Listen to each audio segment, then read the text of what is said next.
Well, at least they stopped their 3-game skid. Could have been worse. Yeah, you're right. Could have been worse. Could be 20 games in and not have a regulation win. Why do you speak these evils into the universe? Hello everybody and welcome to DDFR number 16 on the season, where we are going to react to the Anaheim Ducks playing against the Detroit Red Wings, where the Anaheim Ducks win 3-2 in overtime. Alright, let's hop right into it. So looking at the 3 stars of the game, I agree with 2 of these stars, but one of them not really. So, Michael Rasmussen kind of ran the Ducks show the entire game. He was big physical presence, kind of bullied the Ducks the entire night, played great behind the net. He probably should be moved up to the 2nd star of the game. I would move John Klingberg back to the 3rd star of the game. I have no idea why Ryan Strome is the 1st star of the game. He scored the overtime winner, but it wasn't really that difficult of a goal. And it was kind of because he and Zegras were 2 on basically none. This should be Zegras. Zegras had 2 assists, and I'm surprised he didn't get one of the stars of the game. Zegras had a 2-point night. I believe he was the only player other than Cam Fowler to get 2 points tonight. And Zegras deserved one of the stars of the game. Alright, so this was Sam Carrick's first game after coming back from off-season hip surgery. He looked okay. Takes a penalty early on. Not really his fault. It's about 6 minutes in. There's 13-12 left in the period, and it's really weak call, man. It's not really a cross-check, because they don't call him for cross-checking. They call him for interference. He kind of just pushes Philip Hronek as he's fighting for net front in front of the Detroit, goalie, and very, very odd call. Hronek goes down really, really easily here. But, Ducks gotta be able to kill off penalties that are stupid sometimes. Plot twist, they do not kill off the penalty. So, in this screenshot, Philip Hronek, right here, has just released the puck. As you can see, Gibson is actually coming to his right here, and this is not a very common stance. This is Colton White in front of the net. He just took this puck off the face. Colton White took this puck off of the face. Ducks were actually doing a good job on this penalty kill, but him taking the puck off the face leads to this. So, Gibson actually notices that Colton White gets hurt here. It makes him stutter just a little bit, getting over to the left. Jonathan Bergeron, wide open net. There's not much the Ducks penalty kill can do on this one. Rough bounce. Defender takes a puck to the face. Guy wide open at the side of the net. The defensive structure is actually pretty decent. Everyone's pretty much where they need to be. If Colton White didn't get hit in the face here, this would probably be his guy, and you'd probably have Cam Fowler tying up this guy, or potentially you have one of the forwards tying him up and Cam Fowler tying up Andrew Kopp at the side of the net here. This is unfortunate. Wide open net, and Detroit leads 1-0 early on. With 2:54 left in the first period, Oscar Sundqvist makes a pretty dumb move, and it's very obvious penalty, man. You're not going to get away with this one, especially when Carrick got called for that really weak interference on Philip Hronek. When you cross-check someone directly in the back right next to the boards, it's pretty obvious, man. Silfverberg goes down, Sundqvist gets the call, 2 minutes, and we go on to the power play for the Ducks. So this isn't the goal that the Ducks score on this power play, but I wanted to point something out. So with Zegras being put on his strong side now, Zegras actually just made this pass to Mason McTavish. McTavish and Zegras are both left-handed, so McTavish having the one-timer on this side is a really, really good idea because it moves Zegras over here, allowing him to both have the option to shoot or pass across the zone. And on several occasions, the Ducks player movement and passing through the zone, it looked like how teams were tearing them apart on the penalty kill. This is easily the best looking power play the Ducks have had all season long, and it leads to a McTavish goal. Even though this is not a goal that gets scored right here, and it's a really nice save by Husso, you'll see in just a second why this player movement actually helps the Ducks. So with all of this player movement, we now have Mason McTavish in the middle. We have Adam Henrique here. We have Troy Terry up here and Trevor Zegras going below the goal line. Cam Fowler has just given this puck to Adam Henrique, who's hammering a one-timer. It changes all the time, so on this power play especially, you never know who is going to take the shot. You've had Mason McTavish hit a one-timer. You have Adam Henrique hitting 2 so far. Troy Terry has taken a shot. Trevor Zegras has taken a shot. Only 2 of them have been on net, but this shot right here by Adam Henrique leads to a big rebound by Ville Husso. And Ville Husso leaving this puck right in the middle here. Mason McTavish, great positioning. Wide open net to shoot at. Ties the game at 1. Really, really good looking Ducks power play. Best it's been all season. And I'd love to see more of this. Hopping into the second period here, Michael Rasmussen actually takes a penalty early on and trips Jakob Silfverberg. Ducks go to the power play, and this power play looks way worse than the first one. This power play, they got set up once and had one-timer, and that was it. They didn't do anything else other than that. They could not get into the zone, could not get set up. Red Wings were way higher pressure on this one, forcing the Ducks to turn over the puck on several occasions. Red Wings do a good job of killing this penalty. Ducks power play looks like it did the past few games. Later on, Colton White trips Pius Suter right behind the Ducks net, and yeah, man, that was a bad trip. You can't be doing that. That's just undisciplined play by the Ducks, and you'll see later on how this comes back and bites them. The Ducks penalty kill actually does a decent job on Colton White's penalty.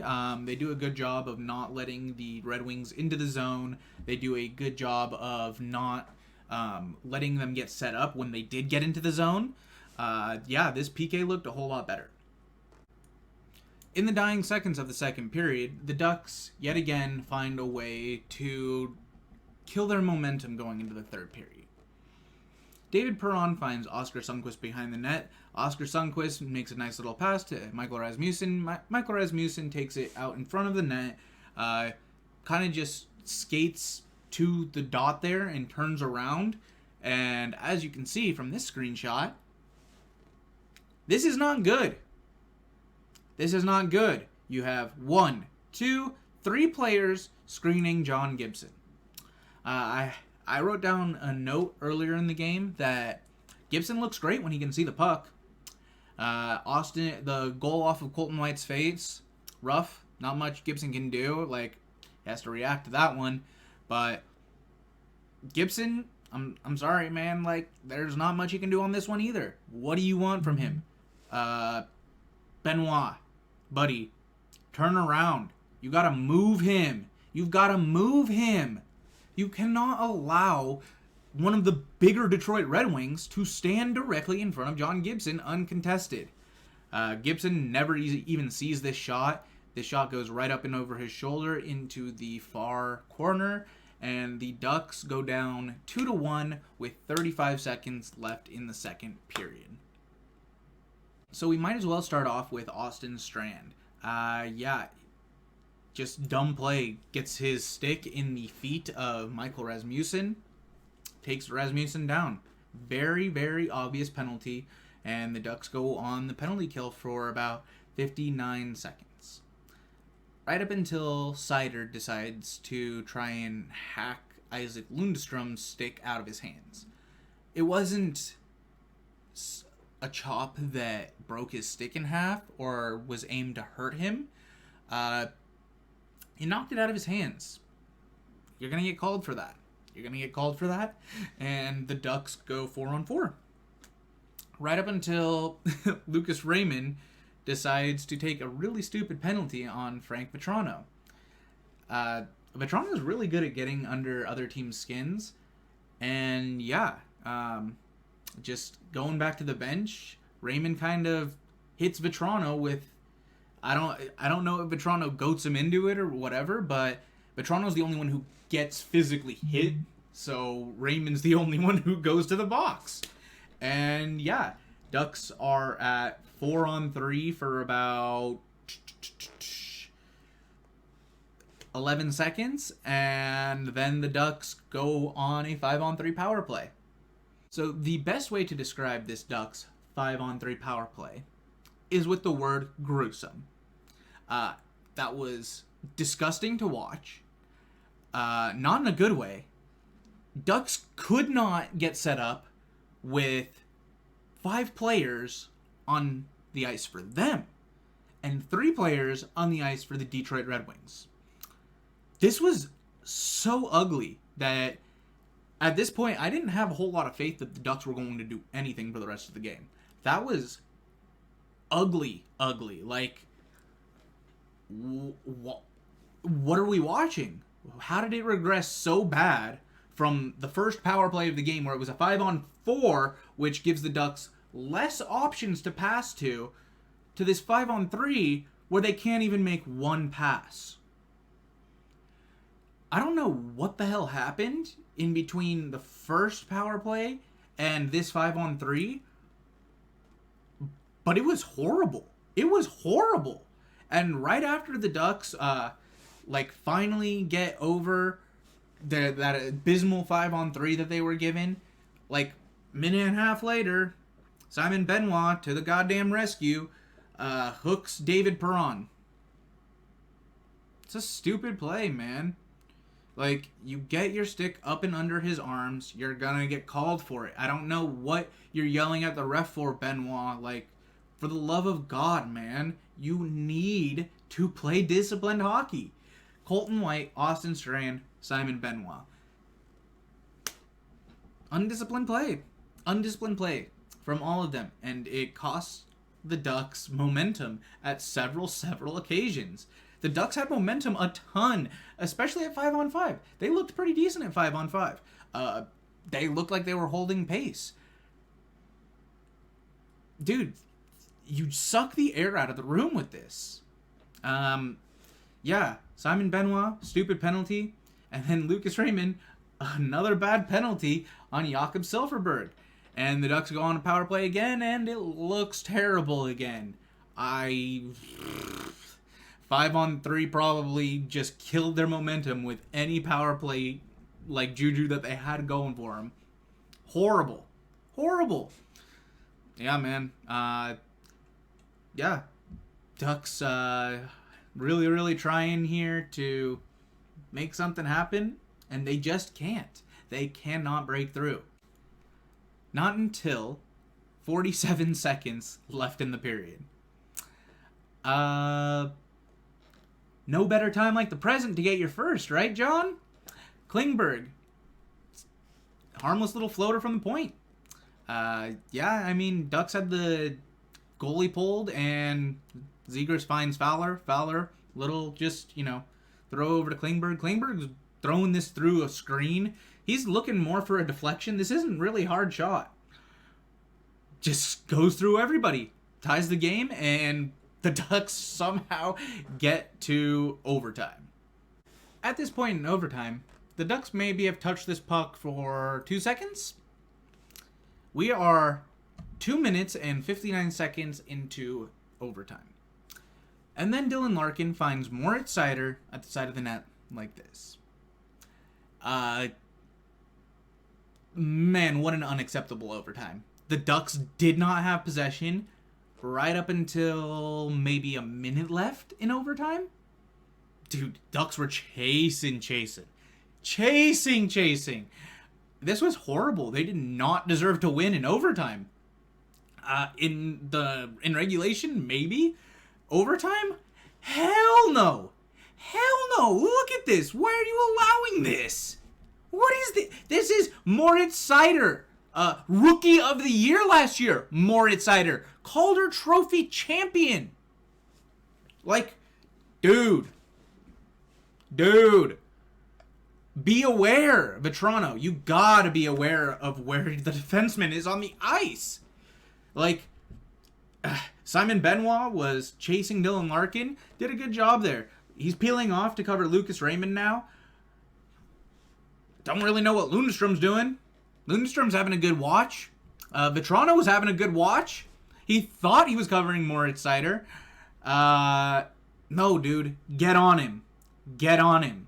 So after the Ducks finally do get possession of the puck for a little bit, Terry at this point is out of gas after they've had maybe 30 seconds on the ice. Zegras here? Zegras is the one who causes this goal. Zegras just aggressive pushing this defender. And then he passes it off to Tyler Bertuzzi. And as Hronek starts skating away, Tyler Bertuzzi tries to go behind his own net. However, he thinks he's smarter than the Anaheim Ducks and tries to throw this puck up the middle of the ice. As you can see, Ryan Strome is coming right into the middle of the ice. Zegras just barely misses this. Ryan Strome bats down the puck. Yeah, this is looking like a Zegras goal at this point. Ryan Strome sends this over. Ville Husso does the smart thing, takes out the bottom of the net. Higher percentage shooting goes to the bottom of the net, and usually that's where goals are scored across, on seam passes across the ice.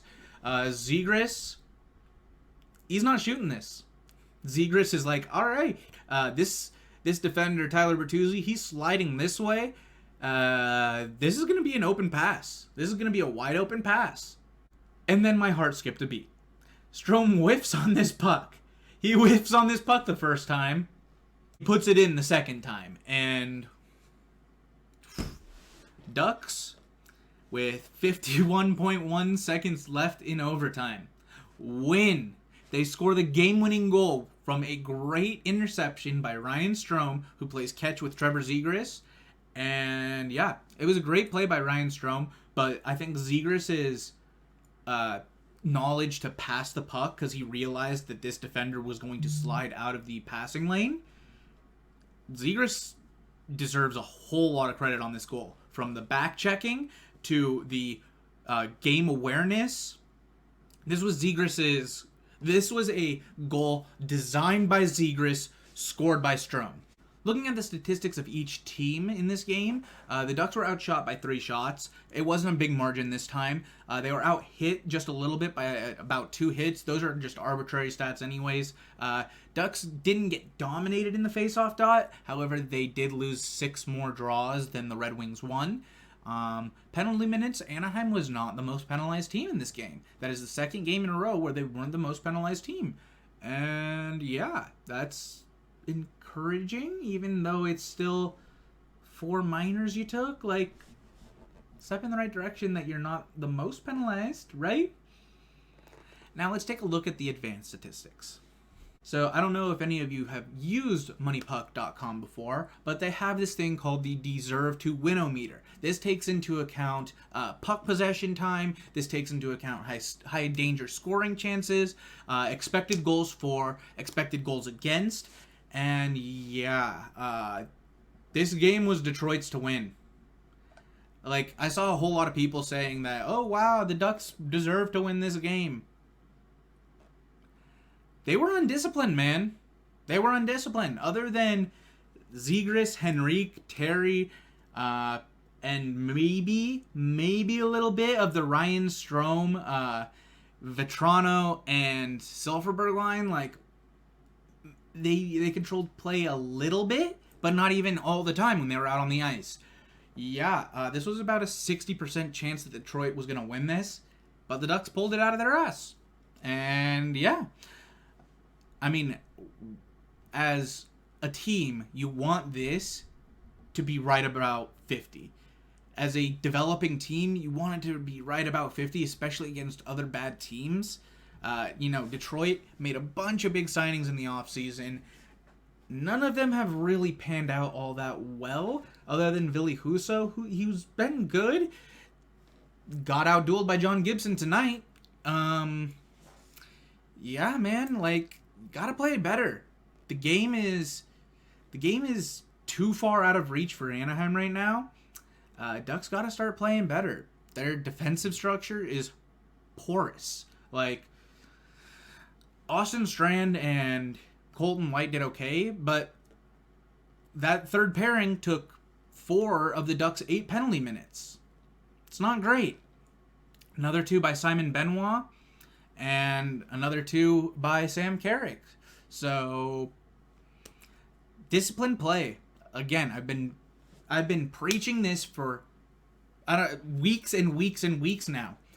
Disciplined play is what's going to help the Anaheim Ducks win games. Not taking penalties, playing at 5-on-5, which is one of their strengths. They have decent stats at 5-on-5. They are more likely to win at 5-on-5. Let's not talk about their power play. Let's not go there. Looking ahead to the Ducks' next game, they go and visit Winnipeg on the 17th, Thursday, at 5 p.m. Pacific Standard Time. The Jets have played 14 games. The Ducks have played 16 games. The Ducks are now about 1/5 of the way through the season, and the Jets have only lost 1 game at home. This is going to be a tough game for Anaheim. The Jets have a really good goalie. Their offense is clicking. This is going to be a challenge. We'll see if the Ducks are up to it. Looking at the goaltender matchup, my guess is it'll be John Gibson versus Connor Hellebuck. Gibson had a good last game. However, Hellebuck has been pretty solid all season long. .935. He has a better defensive structure in front of him, but that doesn't take away from the fact that he's at a .935, 2 shutouts. Hopefully that stat doesn't change to 3 on the 17th. Thank you all so much for supporting. I really appreciate everybody who came and watched. Hit that like button if you liked what you saw. Hit that subscribe button if you really liked it. And I will see you in the next one.